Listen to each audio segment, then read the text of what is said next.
Hello दोस्तों, मैं हूं शकील अहमद और आप सुन रहे हैं मेरे YouTube चैनल पर गुमनाम किस्से।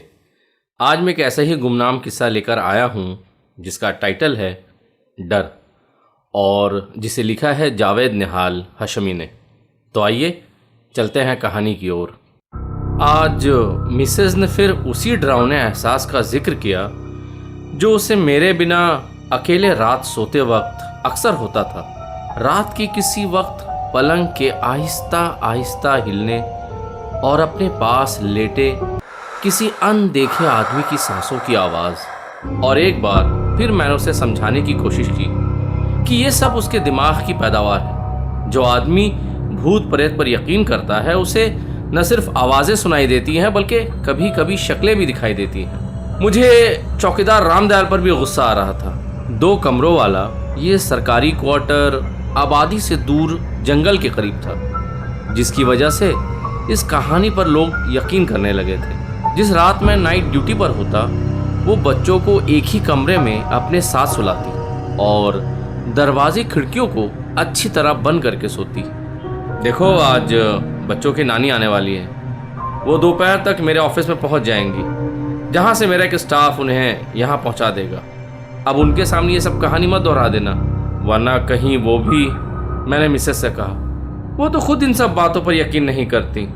उसने मुंह बनाकर कहा, चलो कम से कम उनकी मौजूदगी में तो वो आत्मा इस घर में घुसने की हिम्मत नहीं करेगी।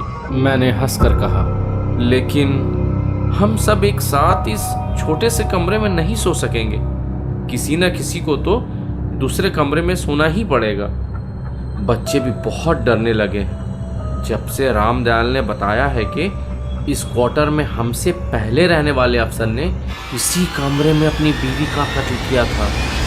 फिर इसका हल ये निकला कि बेटे दूसरे कमरे में अपनी नानी के साथ सोएंगे और जब वो गहरी नींद में चले जाएंगे तो ये चुपके से बाहर आकर अपनी बेटी और नवासी के साथ सो जाएंगी।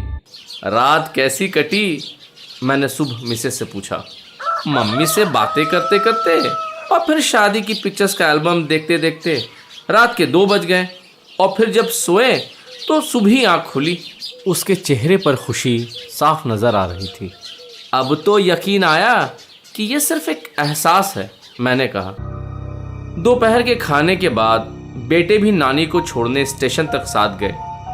वापसी पर मैंने यूं ही पूछ लिया, लगता है रात नानी की कहानी सुनते सुनते खूब अच्छी नींद सोए?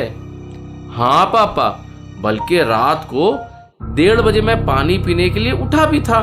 नानी को गहरी नींद में देखकर उन्हें जगाया भी नहीं, खुद ही टेबल पर पड़े जग से पानी पिया और सो गया।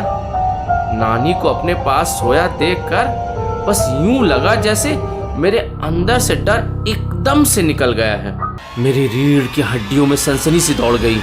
अगर 1:30 बजे तक नानी बेटों के साथ सोई हुई थी तो मिसेस के साथ कौन बात कर रहा था? मैं बस खामोशी से उसे तकता रहा। कैसे कहता कि डर निकल नहीं गया था, बल्कि। तो दोस्तों, ये थी एक छोटी सी कहानी। उम्मीद करता हूँ ये कहानी पसंद आई होगी। अगर आपको ये कहानी पसंद आई है तो मेरे चैनल को लाइक करें, शेयर करें, कमेंट करें और कहानी सुनने के लिए बहुत बहुत शुक्रिया।